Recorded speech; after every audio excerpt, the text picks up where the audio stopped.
World War II, the bloodiest war the world has ever seen, with over 70 million deaths in total. Many soldiers are remembered for their bravery, the soldiers who stormed the shores of Normandy, the Russians who defended their land against the Germans. A group of people not given the recognition they deserve are the Navajo Code Talkers.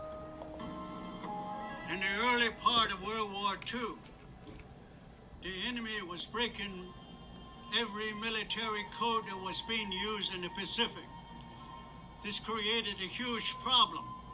Eventually, a suggestion was made in early 1942 to use Navajo language as a code. The Navajo Code Talkers served an important role as a standard communication unit for Marines in the Pacific. It is often asked, why was the Navajo language the one selected? It is because of the complexity of the language.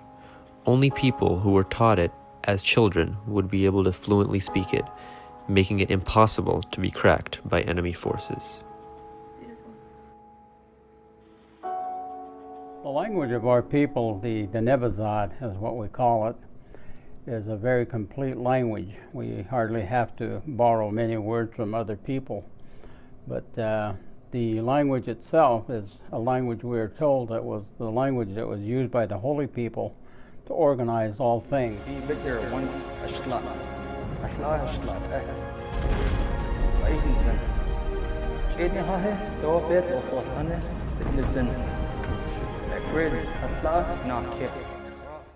Before the code was battle ready, it had to be developed. The Marine Corps established a code talking school where an initial 30 Navajos were recruited. This number later rose to 420 Navajos who would serve throughout the war. Well, the Navajo language, we think, is, and it's often classified as an Athabascan language, which means that the Navajos speak a language that is related to languages that are spoken in northwestern Canada and into Alaska. Navajo was an oral language. It was not a written language. It was not a language that they used other than in oral form. And so therefore it gave it was a bit of a double-edged sword. It gave it a kind of complexity in terms of how it was spoken that in English we don't have. We can speak English very sloppily and still be understood, whereas in Navajo, precision is everything. You really need to say it just so, or you say something else.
The Code Talkers were used in every major operation involving the Marines in the Pacific.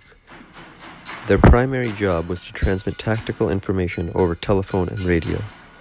They had to work very efficiently, because as soon as they translated a message and sent it out, they would immediately pack up their bags and find new coverage, as the Japanese could detect where the translated messages originated from and would attack the area in less than 5 minutes.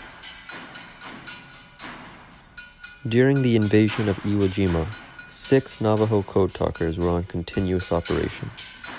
They sent over 800 messages to troops on the battlefield without a single error.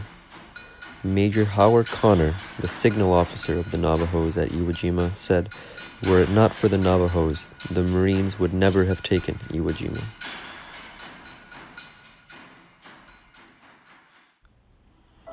The Navajo code talkers were treated with the utmost respect by their fellow Marines.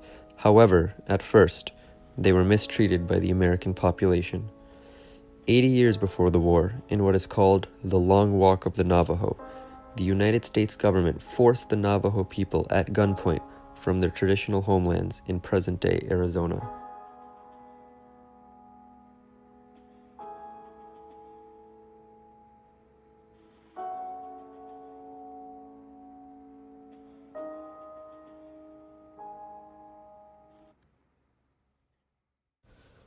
During the war, 10 Navajos were killed in action. Upon return, the Navajo code talkers didn't get any recognition for their hard work and sacrifices. After the war, it was as if they never existed. Later on, the hard work of the Navajos was finally recognized when the U.S. declassified the operation in 1968. Eventually, the Navajos that were still alive received multiple awards. U.S. President Ronald Reagan gave the code talkers a certificate of recognition and declared August 14th Navajo Code Talkers Day.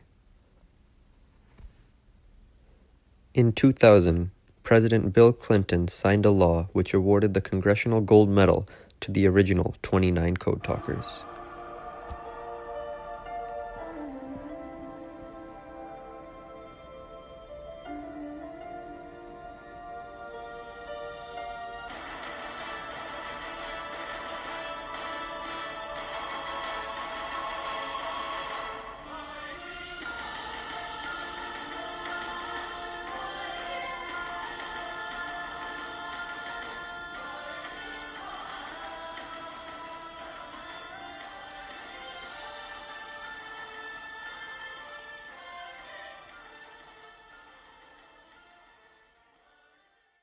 What we did truly represents who we are as Americans. America, we know, is composed of diverse community. We have different languages, different skills, different talents, and different religion. But when our way of life is threatened, like the freedom and liberty that we all cherish, we come together as one. And when we come together as one, we are invincible. We cannot be defeated.